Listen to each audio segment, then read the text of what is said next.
आज के इस एनालिसिस में हम सीधे डाइव इन करने वाले हैं इंडिया के फॉरेक्स ऑपरेशंस, ट्रेड फाइनेंस और ट्रेजरी की बिल्कुल फाउंडेशन में। ये समझना सच में बेहद जरूरी है कि आखिर डेली बेसिस पर ये करोड़ों और बिलियंस की क्रॉस बॉर्डर ट्रांजैक्शंस बिना किसी गड़बड़ी के कैसे प्रोसेस होती हैं। तो चलिए बिना किसी देरी के इस चर्चा की शुरुआत करते हैं। जब हम इस विशाल और सच में हाईली वॉलेटाइल फॉरेक्स मार्केट को देखते हैं, जहां इंपोर्ट पेमेंट से लेकर फॉरवर्ड कॉन्ट्रैक्ट सब कुछ हैंडल हो रहा है, तो एक बड़ा ही ऑब्वियस सवाल दिमाग में आता है। आखिर इस पूरे केओस के बीच डिसिप्लिन लाता कौन है?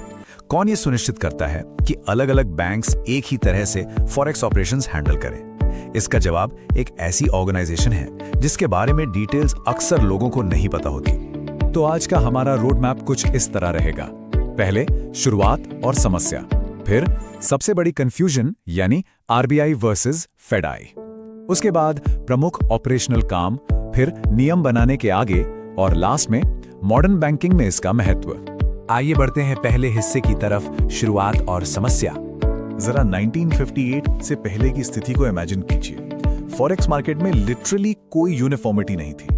अलग अलग बैंक्स बिल्कुल अलग ऑपरेशनल मेथड्स यूज कर रहे थे।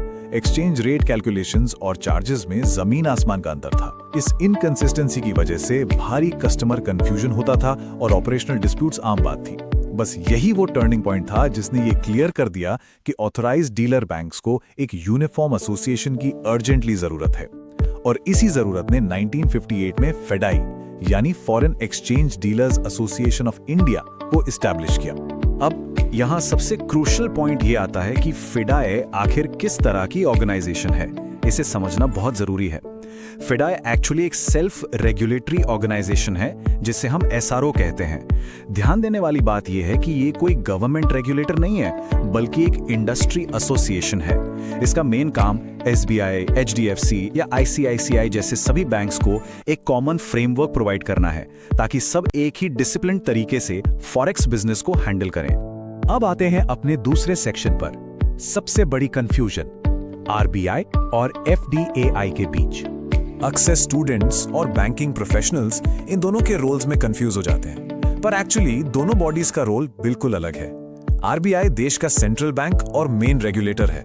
इसका काम है पार्लियामेंट द्वारा बनाए गए लॉज जैसे कि फीमा को लागू करना और कंप्लायंस मॉनिटर करना। वहीं दूसरी तरफ फेडाई वो इंडस्ट्री बॉडी है जो एग्जैक्टली ग्राउंड लेवल पर काम करती है, यानी डे टू डे ऑपरेशंस में फॉरेक्स ट्रांजैक्शंस एक्चुअल में बैंक ब्रांचेस में कैसे प्रोसेस होंगी, ये रूल्स फेडाई तय करती है। इस पूरे इकोसिस्टम को एक बहुत ही सिंपल लाइन में ऐसे समझा जा सकता है। पार्लियामेंट देश के लिए लॉ बनाती है, आरबीआई उस लॉ को रेगुलेट और इंप्लीमेंट करता है, और फेडाई एक ऑपरेशनल रूल बुक और मार्केट प्रैक्टिस बॉडी की तरह काम करती है, जो उन रूल्स को डे टू डे बैंकिंग में कंप्लीटली प्रैक्टिकल बनाती है ना? बिल्कुल क्लियर। चलिए अब देखते हैं अपना तीसरा सेक्शन, प्रमुख ऑपरेशनल काम। आइए इसको एक प्रैक्टिकल सिनेरियो से समझते हैं। मान लीजिए कि इंपोर्टर को 3 महीने बाद एक फॉरेन पार्टी को पेमेंट करनी है। अब फ्यूचर में करेंसी फ्लक्चुएशन के रिस्क से बचने के लिए वो आज ही बैंक के साथ एक फॉरवर्ड कॉन्ट्रैक्ट बुक कर लेता है। लेट्स से एक specific USD to INR rate पर, मान लेते हैं 83.50। यहां तक तो लगता है सब बढ़िया है, लेकिन अब एक बड़ा इंटरेस्टिंग सवाल उठता है। क्या होगा अगर उस इंपोर्टर का शिपमेंट किसी वजह से डिले हो जाए, या फिर कस्टमर टाइम पर पेमेंट ही ना करे और कॉन्ट्रैक्ट कैंसिल करना पड़े? ऐसे में बैंक आखिर कौन सा रेट अप्लाई करेगा? एक्सटेंशन के रूल्स क्या होंगे? और सबसे बड़ा सवाल, स्वैप कॉस्ट कैसे रिकवर होगी? अगर हर बैंक इसका अपना अलग अलग रूल बनाएगा तो पूरा सिस्टम हिल जाएगा, राइट? बस यही वो एग्जैक्ट पॉइंट है जहां फेडाई के ground rules actually step in करते हैं। एक ऐसी कियोटिक स्थिति से बचने के लिए जहां एक बैंक इंपोर्ट बिल हैंडलिंग पर बहुत कम चार्ज ले और दूसरा बैंक मनमाना चार्ज वसूलने लगे, फेडाई इन जरूरी ऑपरेशनल स्टेप्स के जरिए यूनिफॉर्मिटी इंश्योर करता है। प्राइसिंग को स्टैंडर्डाइज करके और फेयर प्रैक्टिसेस लागू करके ये पहले तो कस्टमर की सारी कंफ्यूजन खत्म करता है, और साथ ही बैंक्स के बीच एक बहुत ही सख्त मार्केट डिसिप्लिन मेंटेन करता है। अब आते हैं चौथे पॉइंट पर, नियम बनाने के आगे, क्योंकि फेडाई का काम सिर्फ रूल्स बनाने तक सीमित नहीं है। देखिए, फॉरेक्स ऑपरेशंस बहुत ही हाईली टेक्निकल और सेंसिटिव होते हैं। एक छोटी सी गलती, चाहे वो रॉन्ग एक्सचेंज रेट हो या इनकरेक्ट वैल्यू डेट, बैंक्स को लिटरली करोड़ों का फाइनेंशियल लॉस करवा सकती है। इसीलिए फेडाई बैंक एम्प्लॉइज को स्विफ्ट, फीमा और ट्रेड फाइनेंस जैसे कॉम्प्लेक्स टॉपिक्स पर रिगरसली ट्रेन करता है। साथ ही मार्केट में ट्रांसपेरेंसी बढ़ाने और फ्रॉड का रिस्क कम करने के लिए ये फॉरेक्स ब्रोकर्स को बाकायदा अक्रेडिट करता है और उनके एथिकल स्टैंडर्ड्स को क्लोजली मॉनिटर भी करता है। इसके अलावा जब भी मेंबर बैंक्स को किसी डॉक्यूमेंटेशन या फेमा के किसी टेक्निकल क्लॉज को समझने में कोई ऑपरेशनल कंफ्यूजन आती है, तो फिडाई एक एडवाइजरी सपोर्ट सिस्टम की तरह उनकी मदद करता है। और एक सबसे खास बात, ये बैंकिंग इंडस्ट्री की रियल प्रॉब्लम्स और ग्राउंड लेवल मार्केट फीडबैक को डायरेक्टली आरबीआई तक पहुंचाने के लिए एक बहुत ही क्रूशियल ब्रिज का काम भी करता है। तो अब हम आते हैं अपने आखिरी और सबसे जरूरी सेक्शन पर, मॉडर्न बैंकिंग में इसका महत्व।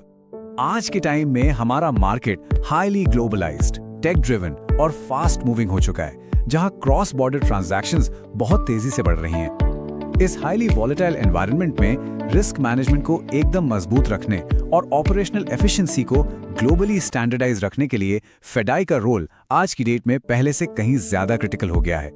ये प्रैक्टिकली इस पूरे इकोसिस्टम की एक मजबूत बैकबोन बन चुका है। और यही वजह है कि जो भी लोग बैंकिंग इंटरव्यूज या सीसीएफटी और जेआईआईबी जैसे क्रूशियल एग्जाम्स की तैयारी कर रहे हैं, उनके लिए इन कॉन्सेप्ट्स को थॉरली समझना एक एब्सोल्यूट नेसेसिटी है। Forward contracts, merchant trades, cancellation rules और स्वैप कॉस्ट रिकवरी ये सिर्फ किताबों में पढ़ने वाले टर्म्स नहीं हैं, बल्कि डेली बैंकिंग ट्रेजरी के एक्चुअल डिसीजन मेकिंग में यूज होने वाले प्रैक्टिकली अप्लाइड टूल्स हैं। तो आज के इस पूरे एनालिसिस को रैप अप करते हुए एक बहुत ही इंपॉर्टेंट सवाल पर गौर करना जरूरी है। आखिर उस इनकंसिस्टेंसी, ऑपरेशनल कंफ्यूजन और फाइनेंशियल केओस का क्या होगा जो हमारी इस तेजी से बढ़ती और वॉलेटाइल फॉरेक्स मार्केट में फैल जाएगा अगर ये वाइटल ऑपरेशनल बैकबोन अचानक से गायब हो जाए? पूरा सिस्टम ही कोलैप्स हो जाएगा, राइट? इसीलिए अगली बार जब भी किसी फॉरेक्स ट्रांजैक्शन की बात हो तो बैकग्राउंड में कंसिस्टेंटली काम कर रही इस साइलेंट रूल बुक को जरूर याद रखिएगा। आज के इस एक्सप्लेनर में जुड़ने के लिए बहुत बहुत